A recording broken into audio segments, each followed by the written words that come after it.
Bruce I have a dirty joke. Oh, go ahead. Go ahead. It's a joke story, so go on with your news thing, and then I'll tell my dirty joke. All it's my right. favorite. It's my favorite dirty joke that's not too raunchy ever.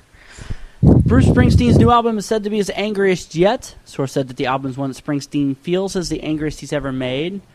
The album is not yet titled, nor does it have a release date, and he has said he gets into economic justice quite a bit. Feels it's the angriest album he's ever made. Bear in mind that Springsteen wrote and recorded the majority of the album before the Occupy movement started, so he's not just setting headlines to music. Well, So he says. Mm-hmm. Well, I went out last Saturday night and I had myself a taco. See, I've been busy this month with Occupy Hyrule, so Wall Street can go fuck themselves because that's where I've been spending my time. I want everybody in the chat to join me for Occupy Sesame Street because enough is enough. No more Elmo, and that's it. No, that's not it. I'm going to add to this, and this kind of goes along with Wall Street because this is what they did. Cookie Monster needs to eat goddamn fucking cookies. Not Once and cookies for all. are sometimes food. Blah, blah, blah, blah. Once and for all, Bert and Ernie have to get a civil union, or else that's it. They're living in sin because they're not civil union. You know what? Fuck civil union. Sesame Street needs to legalize gay marriage. I'll one-up you on that, bitch. Daniel is apparently supporting Occupy Jake's ass. I don't know what the obsession is. I'm a little concerned about who this Daniel Faraday is. Like, what is going on here? Are you talking about Brad's friend Jake? Or No, Jake. It's not Jake. Okay. I think I know who it is, though. Okay. But anywho. No, Lack. They did not become officially gay. You freak.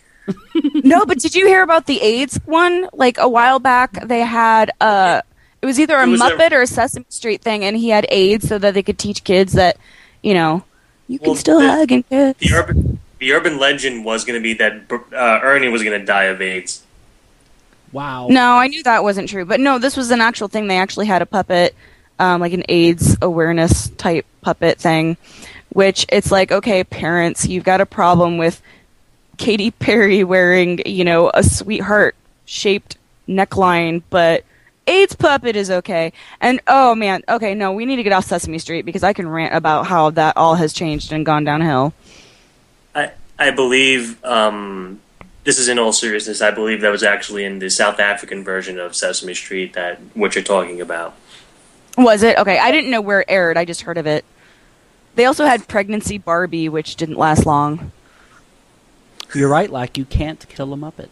You can't. And then they had butt cancer. She was butt cancer G.I. Joe, but that didn't really work too well. Well, you had Pregnancy Barbie, and then she was accompanied by Abortion Dr. Ken. So that struck a lot of controversy, and so I'm going to stop there. But no, the Pregnancy Barbie thing was real, though. I'm not joking about that. That was a real thing. At least it was in pre-production. I don't know if any actually got released. But, I mean, my mom's a church lady. I'm a recovering Catholic, so she was kind of up and up about that. Because they were going to make a heroin addiction Big Bird, but that got scrapped. He OD'd. Hi, kids. I see monsters. I see monsters. And then he wrote a whole album about it. Where do you think Snuffleupagus really comes from? And then he wrote a whole album about it. You're having a freak out. No, and then it's the very special Sesame Street episode because Big Bird's like, it's not hurting anybody, I'm going to do what I want, whatever. And then Snuffy is all like, ooh, powdered sugar.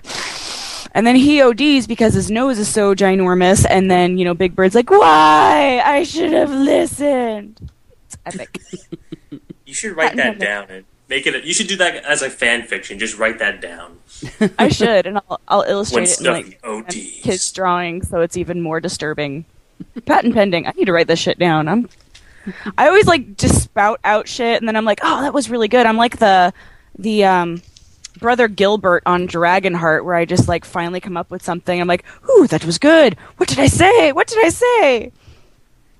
You ever you're laying in bed with Brad? It's 2 a.m, and then you sit up. Brad, get a piece of paper and write this down. Take a note. No, See, I don't know if you guys know this, that there's an easy way to make sure your shit doesn't get stolen if you write it down on an envelope, not on a letter inside an envelope, but on the envelope itself, and mail it to yourself. You have a postmark up there, and that's legal. That I know. Yeah. You just blew my mind, sir. Yep. But yeah, no, that's essentially the cheapest way to patent something. I don't know how long it lasts, though. I think it's one of those time constraint things where it works for a certain amount of time, but you do actually have to properly patent it. Right. Is how that works. Because, I do know it's not like a forever and a half type thing. Like, my great-great-great-great-granddaddy mailed this to himself. Our family owns a patent. No. It's how Elvis kept most of his songs. He wrote them down and mailed them to himself, and then he got them put into copyright after that. So that's the thing too, though. If you write a song, as long as you don't tell anybody what it is, no one's really gonna steal it. True. It's one of those you patent it before you start showing it to people, and then you of course have the ever movie misunderstanding. Oh, this is really good. Let me give you some notes on this, or I'll show this to so and so, and then you listen to the radio or what have you, and be like, that's my song, you bastard. What? I didn't see your name on it. Huh. Wah, wah.